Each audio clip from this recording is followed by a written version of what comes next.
Hello there. The truth is out.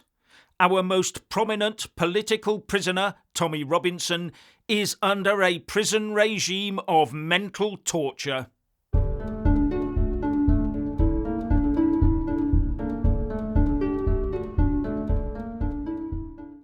I don't care if you love or loathe the man, but Tommy Robinson should not be subjected to what an independent clinical psychologist refers to as mental torture.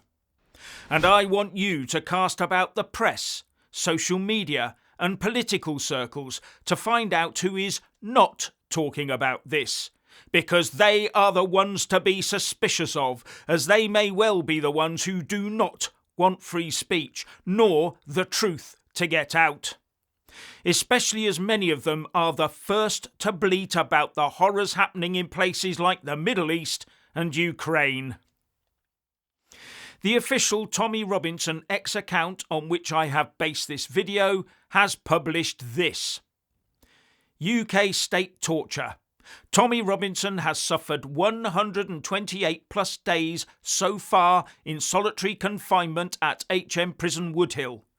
22 hours a day locked in a cell, facing an 18-month sentence for a non-crime of showing the public a documentary he was banned from showing. Remember, his sentence was for contempt of court, not for a hugely violent crime, nor for the crimes of his past. We already suspected that the sentence was overly harsh, but to be served in solitary confinement because our prisons are too dangerous? When the international consensus is that this type of prisoner segregation can lead to permanent psychological damage to the prisoner. But the state imposed it anyway. So Tommy Robinson's legal team took it upon themselves to get an independent psychological assessment of Tommy's condition. His legal team appointed an independent clinical psychologist with a doctorate and 15 plus years in NHS forensic mental health to assess him, and they deliver a damning report. This is mental torture, assessing him with ADHD and complex post-traumatic stress disorder. She warns solitary confinement is directly related to the reactivation of past CPTSD due to the similar environment. She adds, he has difficulties coping, exacerbated by ADHD, he is deteriorating. Where is the national press outrage that this is happening in the UK in the 21st century? Or are they, as most now suspect, part of the state's uniparty censoring system? Now, as I understand it, Tommy should be getting frequent, that is daily, visits from healthcare professionals to keep abreast with any such changes in a prisoner's demeanour, and then sound alarm bells when appropriate. My first question is, will this independent report spark a reappraisal and release of Tommy on licence? And my second question is, have those daily medical visits by prison medical staff been happening properly? And what do those psychological reports say? Especially after reading this next paragraph from Tommy's official X account posting. I've lost my head, he says. Dark dreams and cold sweats jolt me awake at 3 a.m. I can't sleep. I'm paranoid, helpless, and continually panic about my kids. His legal team has launched an emergency court challenge due to deterioration in mental health, highlighting multiple human rights violations. Multiple human rights violations. The fact that this alone could throw the whole prison and prison inspection system into turmoil should have the mainstream press in panic mode. So why the silence?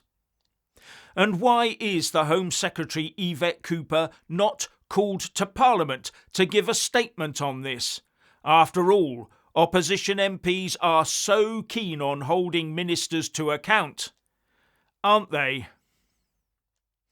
And the Tommy posting goes on to talk about this from the view of what the Labour government thinks is oh so important: international law. Threshold. Internationally, 15 days is a cut-off for when solitary confinement becomes cruel or inhuman treatment. United Nations Mandela Rules, UN Rapporteur. Beyond that, it's a sliding scale towards torture. And, for the avoidance of doubt, here is what the UN itself says about the new revised rules on the standard minimum rules for the treatment of prisoners in the 21st century.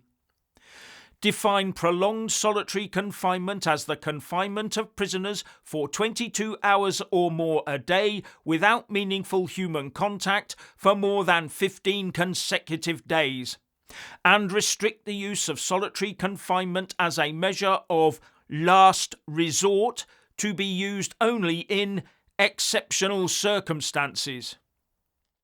And further, it goes on to say that part of this would be the reduction of a prisoner's diet, something Tommy was, as I understand it, subjected to.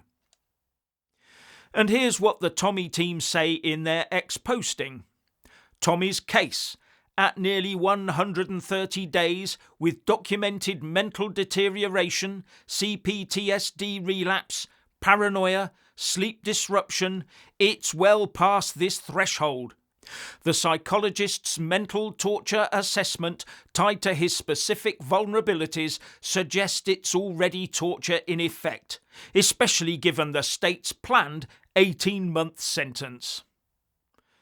Thank goodness the prison time was halved to 9 months, with the rest to be served on licence.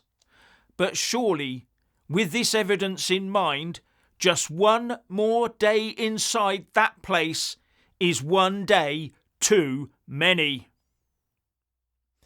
Their post goes on to say, the report details a cluster of severe symptoms: post-traumatic stress, ADHD, hypervigilance, paranoia, traumatic sleep disruption, guilt, social withdrawal, and a subjective sense of mental collapse, all explicitly linked to the mental torture of solitary confinement.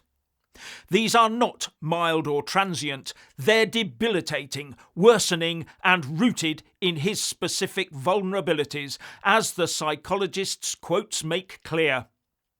These expert observations confirm severe symptoms escalating over time with a prognosis of lasting harm.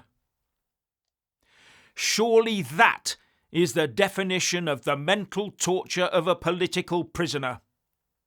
Keir Starmer and Yvette Cooper must be so proud. As Tommy's team says, this isn't punishment, it's a calculated breaking of a man who dared speak, proven by independent expert testimony. Sound the alarm.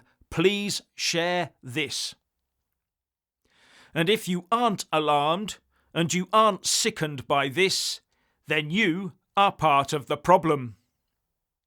Finally, please like, subscribe and comment below, and check out our other channel, Tripe and Whatnot, link in the descriptions box below.